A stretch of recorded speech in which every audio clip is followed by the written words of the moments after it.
Neurocareers podcast listeners, welcome to another captivating episode of our podcast. Are you ready to explore the fascinating intersection of applied neuroscience, leadership, and personal development?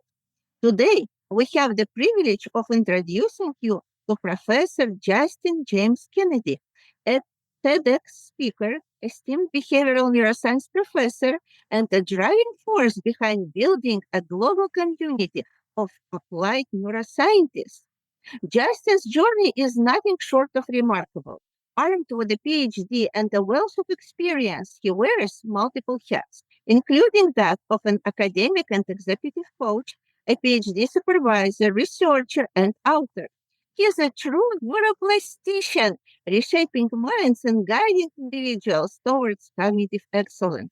With a profound passion for understanding the human brain and behavior, Justin's expertise transcends academic boundaries. He is a faculty professor in neuroscience at universities in Switzerland and the UK, exploring the intricacies of what drives peak performance and well being. As a leadership coach, psychologist, and public speaking coach, Justin's work is deeply rooted in neuropsychology research, offering his clients insights that lead to enhanced cognitive performance and neurological resilience. In addition to his academic pursuits, Justin is a co founder of the Institute of Organizational Neuroscience, ION, a global leader in applied neuroscience. ION is on a mission to transform the business world by bridging the gap between science and organizational excellence, all while fostering a thriving community of applied neuroscience. So join us in this episode as we dive into a thought-provoking conversation with Professor Justin James Kennedy. Discover the profound impact of applied neuroscience on leadership, coaching, and personal development, and explore the exciting journey of building a global community dedicated to unlocking the full potential of the human brain. Welcome, Justin. It's a great pleasure to have you today on our podcast. Thank you so much for joining. Thank you, Melina. It's exciting to be here. I really am respectful of this opportunity. Thank you. Yes, thank you very much for joining us. And can you please give a brief introduction of what you do, what is your main area of work, and also where you are joining us from? Because people are joining our podcast from all parts of the world. Thank you. I'm currently on the Bavarian Alps outside Switzerland on the way to Munich. We are spending the winters here and we are spending the summers in Croatia and hopefully on the way to Barcelona in November. But anyway, that is my multi base life at the moment, which is great. The work that I'm doing at the moment is expanding the discipline of the neuroplastician and the community at the NPN Hub. So NPN is short for neuroplastician, but I also have academic responsibilities and I have a coaching practice, and I'm interested in networking with experts like yourself, Melina. So thank you for having me here. Yes, thank you very much for your introduction. And it already sounds exciting with all your travels you are doing. And neuroplastician, NPN, what is that? Can you tell a little bit more? Thank you. There is a lot of people in the environment of applied neuroscience, Melina. A lot of people that are not staying true to the science. And I work with many organizations and I supervise a cohort of PhD candidates. And we were sitting around one day discussing the application of neuroscience into various individuals' work. And someone said, we're all actually in the game of applying neuroscience. And everybody said, yes. Somebody else said, well, that makes us all neuroplasticians. And the light went off, Melina. Before you know it, we've built an app, we've registered the trademark, we've built a discipline, we have defined an advisory board, we've brought on experts in the field around applied neuroscience. We really have got a community who apply neuroscience through a non-clinical, through a academic lens to build the application into leadership, into coaching, into education, consulting in all these environments. So it's really become an exciting place. It started out as a tennis club for all these PhD candidates, but it's become Wimbledon. And it's a very exciting environment, and we're having some really cool conversations. We had a roundtable with Michael Mersnich, who is known as the father of neuroplasticity, when he defined that neuroplasticity happens in the adult brain. And we had conversations with the likes of Paul Zak, whose work has been very useful in looking at the application of oxytocin. So we are not stepping in the ring as academics, even though we have some of these great conversations. We're stepping in the ring as pracademics, looking for practical tools, professional opportunities, how we can help clients to improve their well-being, to improve their performance, to improve their relationships, and everything else in between. Thank you very much. For those who might not heard yet about what is applied neuroscience, how would you define?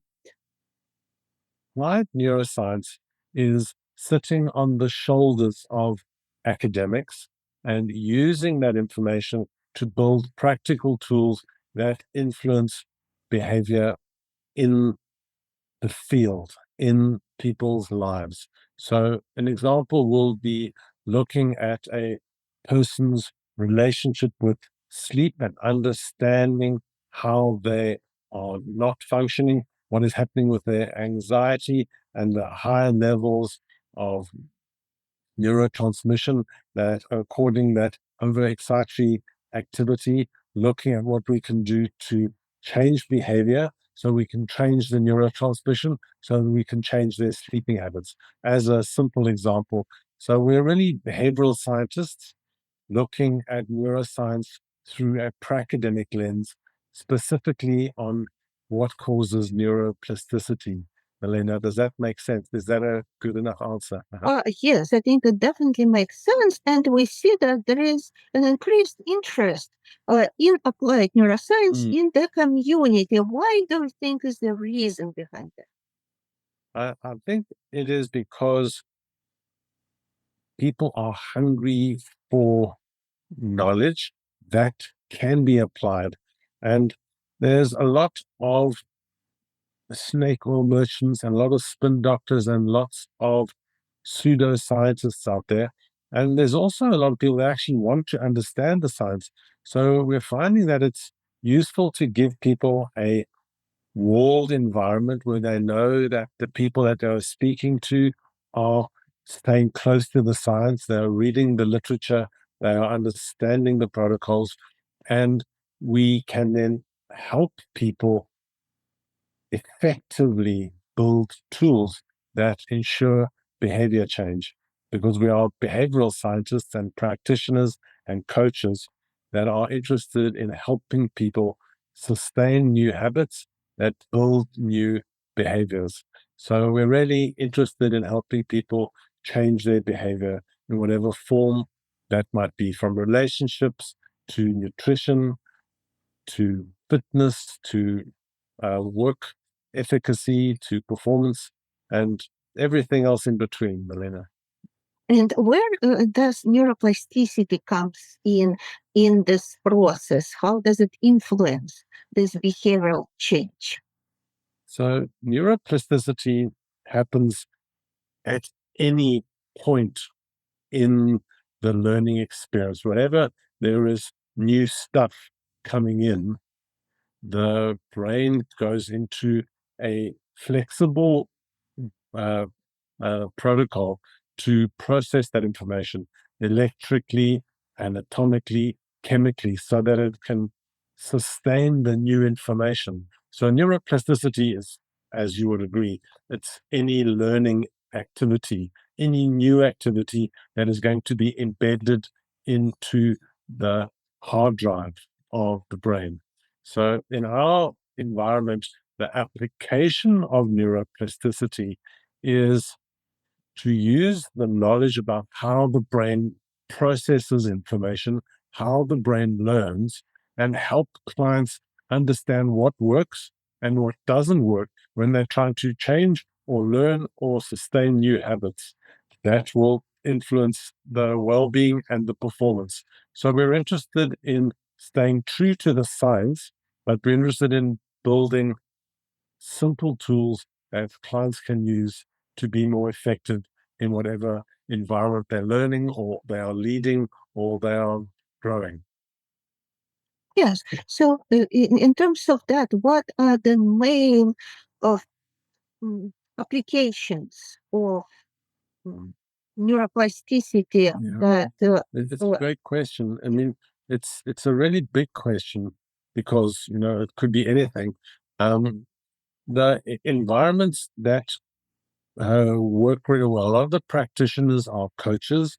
Many are consultants or educators, some neurofeedback specialists, some therapists, some counselors, and practitioners in general that are interested in understanding, well, what actually is the difference that makes the difference? So we're looking, okay, what is the brain doing during this behavior change experience? What does the brain do to change behavior? And what does behavior do to change the brain? So we're looking at this dual highway, as I like to call it, where the brain and behavior interact. And as you well know, it's not a clean highway. There's emotion, there are other people, there are environmental factors. It's a jungle rather than a highway. yes, and you mentioned several areas of application. For example, you mentioned leadership. What are other areas that we can apply this knowledge for?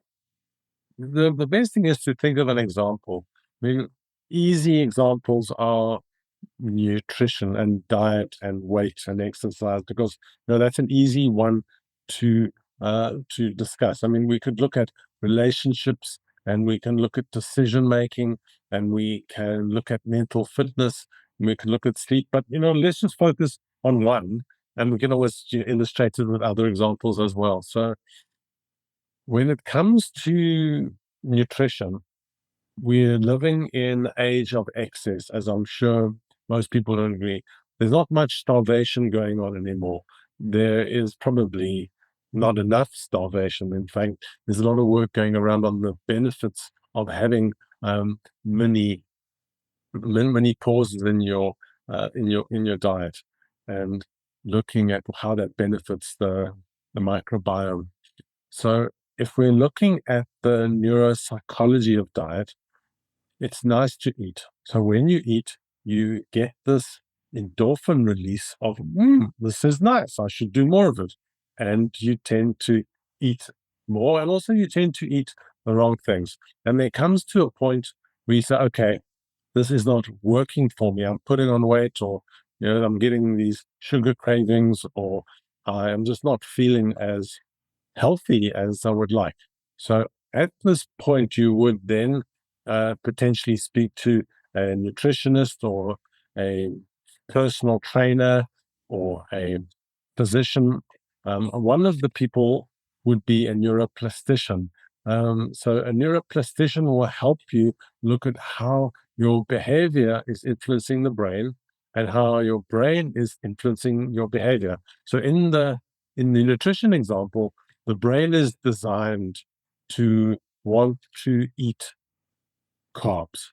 It's a great source of energy. It processes quickly, and the sweeter, the better. So the brain loves this stuff. And, well, as a result, we don't really think it through. We just find ourselves at Dunkin' Donuts having a box of treats. And we realized post event that this wasn't the best way of going about eating breakfast.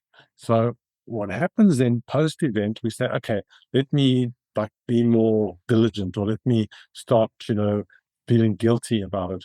And then starts the whole cycle of knowing how the brain shows up, and then knowing how the mind shows up in response. There's some great work done by Paul Zak. I don't know if you know Paul Zak, Melina, but he's done some great work through the lens of neuroeconomics, looking at system 1 and system 2 and how that shows up in the brain. So what happens in the brain, system 1 is that initial pre-conscious trigger. So when it comes to eating, when you see the cake or you see the bottle of wine or whatever your go-to treat is, you don't think, do I want it? You don't think, do I need it? You simply lust after it. And by the time you've decided if you want it or not, it's already too late. And then system 2 thinking clicks in, and you have to start saying, well, was this rational? Was this logical? So in between system 1 and 2, there is an opportunity for you to rewire the way you show up. So a good illustration of this is, we had some dark chocolate in the fridge. So my go-to sweet treat is dark chocolate. Even just thinking about it, I want some. And if it's in the house, I eat it. And even while I'm saying it, I realize that I don't want it, because I know that eating so much sugar is going to be bad for my health and my weight and my general cognitive function because of the excess sugar. But if it's around, that system 1 struggles to let go of the chocolate. That happens for us. It's just the way our bodies are built. Our brains are designed to get as many calories as possible. So if I know that I don't want chocolate, I then need to put systems in place that make it difficult for me to want chocolate. So I've told my wife to hide the chocolate so that I don't see it, because I know if I see it, I'll crave it. So by her hiding the chocolate, I know that if I really want it, I can ask her to help me find it, but it doesn't hit me in the face, and that system 1 triggers in. So what the neuroscientist does is understand the mechanics of how this all works, at the gastro interrelationship with the gut-brain biome, or the gut-brain axis, as it's called, I think. And the neuroplastician helps the person look at what are the functions of the behavior that are going to make the brain plastic in response. So in that example, I don't want to never have chocolate, but I don't want to be forced by my brain's evolutionary bias to eat chocolate whenever I see it. Okay, so there's part of a discipline. So you can discipline yourself and you can be a grown up and you don't have to eat every time you see it. But your brain's always going to be triggered because you like it. So working with a neuroplastician, you find ways in putting barriers or triggers or systems in place so that you don't fall over unnecessarily. So with the eating of chocolate example, I now have a system where if I really want chocolate, I have to go through the process of deciding, rather than just stumbling over the chocolate and shoveling it away in the fridge. Now, if I want chocolate, I have to think, okay, do I really want it? And I have to go convince my wife that she must give it to me. So it becomes a complicated task. It becomes a cognitive decision-making process. And it's about building those new habits in place that then block those ion pathways, if I may cheat by speaking about the neuroscience of it. But it is about blocking those neuropsychological pathways and the emotional noise that comes with it, Melina. So that is just a simple example of how you can build tiny habits in, and how the neuroplastician is a skilled practitioner to help you build those systems, so that when you notice those neurological triggers, you can do something about it rather than just default into system one, and you can rather be more cognitive and decisive and intelligent around the choices that you make. So I know that was a bit verbose, but did I get to the point, Melina? Yes, you absolutely did. And very good that you mentioned what neuroplasticians do, how they can help people. And my question is, what do future neuroplasticians learn while they're going through this neuroplastician program? What is the process of uh, educating them and for them building skills to provide this type of services to people?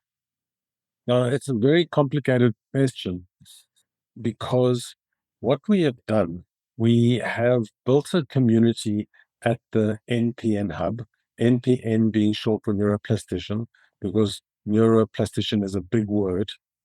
Neuroplastic IAN at the end is the best way to remember it. So the npnhub.com functions as a community for dialogue and discussion, as I mentioned. Within the institute at ION, we have an advisory board that helps us manage, govern the discipline of the neuroplastician.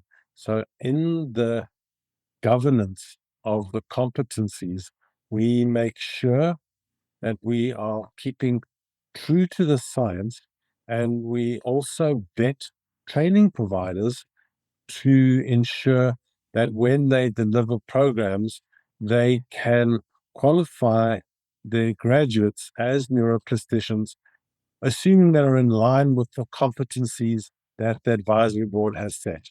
So in the NPN Hub, it's a community. In the Institute, we govern the discipline, and we have relationships with many training providers, coach training providers, neurofeedback specialists, educators, and other practitioners that offer training in applied neuroscience, so that when their graduates qualify, they become neuroplasticians based on the competencies they have learned. So ourselves, we don't offer training, but there are a pool of training providers at institutes and universities that we have partnered with, and we're looking for more. So please, anybody listening to this who has a training institute and is interested in collaborating, npnhub.com. Yes, thank you very much. And we will add all the pertinent information also into our podcast notes for our listeners to follow the links and to learn more. And now my next question is about you. How did you get into the field of neuroscience and then Mm. neuroplasticity? What prompted you to join this field? It's a very complicated story, but here is the short version of the truth. Not the whole truth, but it is nothing but the truth. So, in my education, in my 20s, I was studying to be a psychologist, and I, for whatever reason, I bought a motorbike, and I was driving down a road, and I realized that I should buy a helmet, because and this is in the 90s, it didn't really matter so much if you had a helmet. I was living in South Africa. So I went off and I bought a helmet, and lo and behold, a a driver a motor car came around the corner, crossed the road, and smashed into me and sent me off the bike into a flick flack into the middle of the road. The driver was a drinker who was over the limit, and I ended up in a subdural hemorrhage, causing a coma. So even though I had the helmet on, it still wasn't a good enough helmet. So I ended up recovering from the coma, and I had to walk, and had to learn to talk and how to think things through. It was very fuzzy time, uh, Milena, and part of the process really was learning how to control my emotions. They were all over the place. And what I found was that it was very difficult for me to find a sense of control. And the control that I found that really helped was getting that emotional control back, because it helped me then, okay, say, let me try and focus back on walking now, or let me take a moment just to calm and find the right words that I'm trying to find. So the emotional dial that I used to call it in my mind, it was very useful way to be able to control the amount of information that was getting in the way. So that was very useful in my personal journey. I never went on to finish my master's in psychology, but I got interested in the application of neuroscience because I didn't understand why my brain wasn't working anymore. I mean, it just wasn't doing what it used to. So I thought, what is not working? What is working? What can I improve on? So I got really interested in the concept of neuroplasticity, and to think about what can I do differently to build back those neural pathways so that I can be functional again. Now, sometimes I still miss words and I still have a slight limp on the one leg, but I'm pretty much back on track. And I got really excited about this and ended up doing a PhD in the application of this work. It led me into getting a professorship with the school that I was working, building a PhD program in organizational neuroscience. So I've done some publishing around organizational well-being neuroscience. There's a chapter in a textbook in the UK for those who want to read academia around organizational well-being neuroscience. I've also written this story up in a book called Brain Reboot. Um, and the story is well written. I had a good editor, so it's much well explained, better than I've explained it now. But it got me into conversations, Milena, with other people. And in the conversations with the PhD candidates, we realized that there is a need for people who are serious about the science to be skilled in facilitating neuroplasticity. So the application of neuroplasticity is understanding how the brain as a machine processes information and how you can use the knowledge of how the brain functions, specifically in terms of neurotransmitters and speaking around what are those pathways around dopamine and oxytocin and acetylcholine and many others. And what we have found as neuroplasticians, if you understand how things work under the bonnet, you can then ensure the client applies the right kind of behavior to change the opportunity at hand. So the story that I said, my opportunity was not to eat excessive chocolate, and the putting in the little habits of not being able to find it when I was in a craving mode, but putting pathways in place so that I had to first become logical and rational and able to convince my wife that I really wanted some chocolate rather than just jumping into the fridge and grabbing bars and shoveling them unnecessarily. So that was the journey from my experience. Being interested to share with people, this is what I've taken from my experience.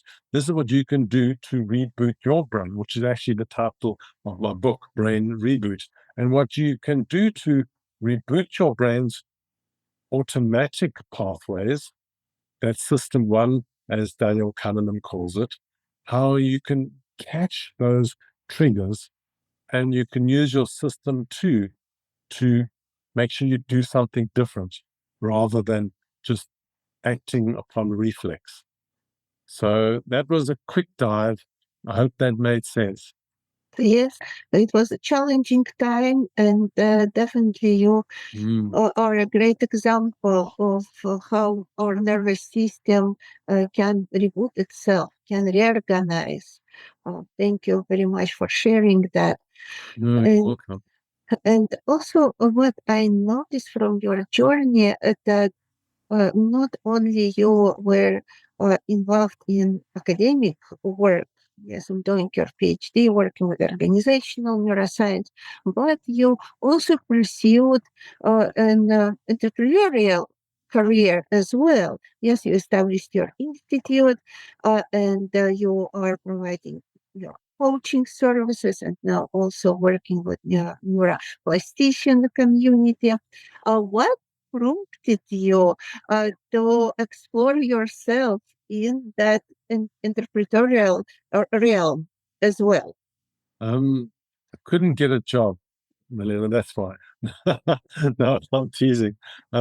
The environmental academia is very, I mean, it's very structured. It's very it's very bureaucratic. That's how systems work. Um, and I didn't really find myself in that environment. I mean, I do some PhD supervision, which is um, a little bit less bureaucratic.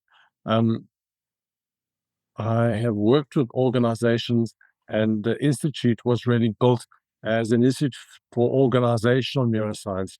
So I'm interested to understand how to organize the science so that it is practical. And that's what happened with the NPN Hub.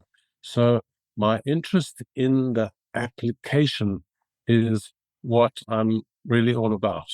And what is interesting to me in that space, is about having the space to be creative. And I think that is so important for the felt sense of well-being in your work. And I find it so valuable to have that dopamine spike on when I have this new epiphany and I turn it into a thing, especially working with colleagues. I'm quite collaborative and building this whole neuroplastician discipline. It was an idea and now it's a thing. And it doesn't become a thing because I was just managing these ideas in my mind.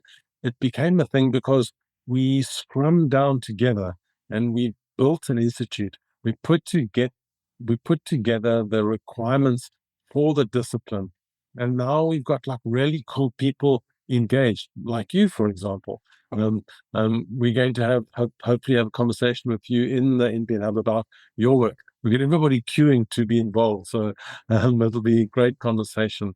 So it's about that relationship between entrepreneurship and having the space to do fun stuff, Milena. I think that is important for me professionally, so that it feels like I'm having fun, not going to work. So for you, it's very important to apply your knowledge, make it practical, make it possible to be used by people in the community. And in terms of that, there are many questions that our listeners are asking, people who are graduating from neuroscience disciplines.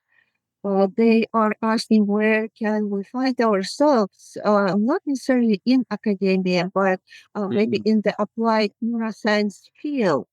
Would you have recommendations or any So, suggestions where they can find themselves? so Mhm. Milena, Yeah. good news for your audience is that we have a solution. We have built a community of practitioners that understand the science. So most of your listeners will understand the science.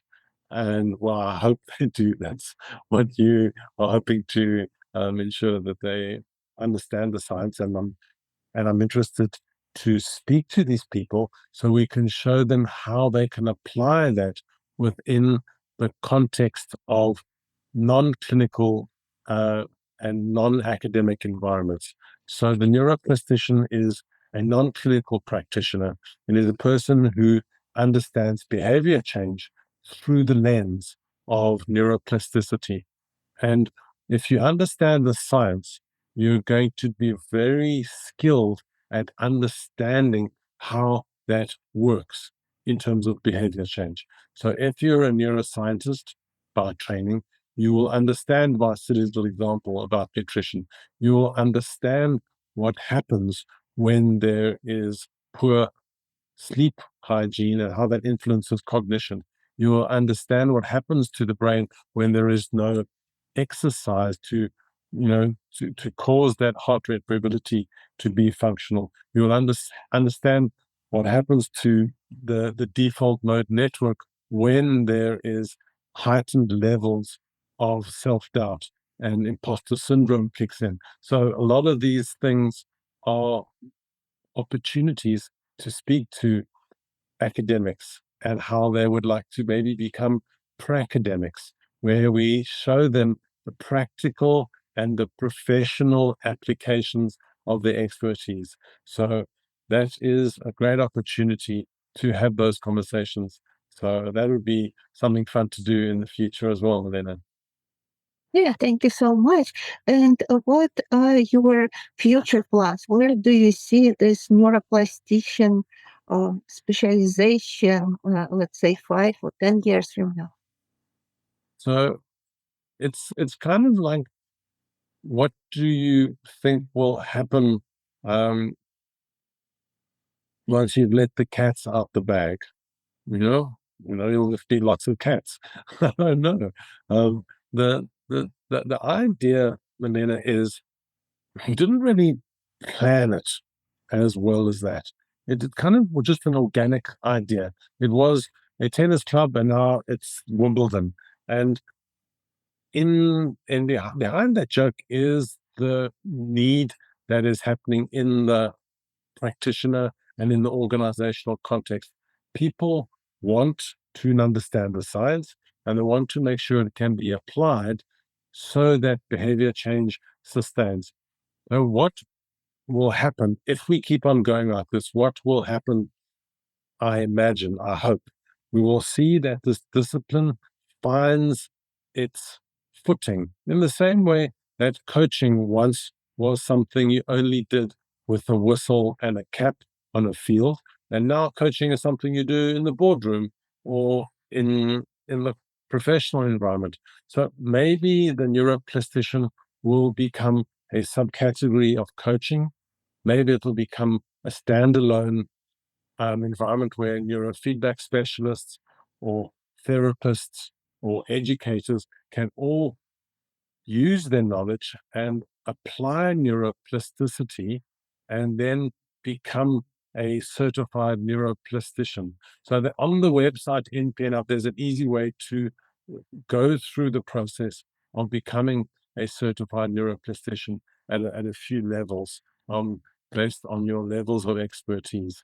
So we're very interested in growing the community and growing the rigor of the certification and the discipline. So in 5 years' time, I think there'll just be more of us. I think that's all that I know will happen. But it's hard to do that, Melina, because it's so easy to get swayed away from the science. I mean, a lot of coach training institutes started out with good intention. They knew enough about the science, and before you know it, they're selling the neuroscience of creativity and intuition as an artist. And as you know, creativity and intuition as an artist is hard to define neurologically. And selling someone a course to become an expert in this is very, very dangerous, because the science doesn't give us specific protocols to say what is intuition. So you run into danger selling stuff that doesn't keep the science at the center of the conversation. So part of our job is to make sure that we don't get strayed off the path. And we have an advisory board of some really interesting people, some academics and some are well-respected professionals, who don't have any skin in the game other than to make sure that we don't become neuroscientists of NASA trying to land on the moon of the mind, because that'll sell. We don't offer any training. We are simply collaborating with a community who want to build the discipline, Elena. Thank you so much. Yes, that was my another question. How do you keep the real science behind what you are doing? And you already replied to that, that you Yeah. have an advisory board. And I mean, it's not that simple, as you know. I mean, yeah. a little bit of science is a dangerous thing. And a lot of science makes you very, very, very much an expert in a very small environment. So being a academic scientist, what is a neuroplastician? It is the ability to understand enough science so that you can apply it towards ensuring behavior change. So that's the sweet spot, and knowing enough of the science and being able to apply it in an intelligent and effective way towards behavior change. Thank you so much, Justin. It was a great pleasure speaking to you. As we are nearing the end of our podcast, do you have anything you would like to share with our listeners? I think what I would like to say to your community, Milena, is that thank you for being part of Milena's community. There is not enough good science out there. There is a lot of good scientists out there, but it's not very easily accessible. So this podcast is making it very accessible. And those people who want to access the academic side of how this is all working through the lens of neuroplasticity would be really great to have those conversations and share with you how to become a neuroplastician, how you can support us in the way that you are, Milena. So thank you so much for the opportunity. Thank you very much, Justin, for all your kind words and support. I'm sure our listeners will be very curious to explore the neuroplastician opportunities. And of course, I wish you all possible success on your journey and also on your work as Thank you a so much. neuroplastician. Yeah, Thank you thank so much, you. Milena.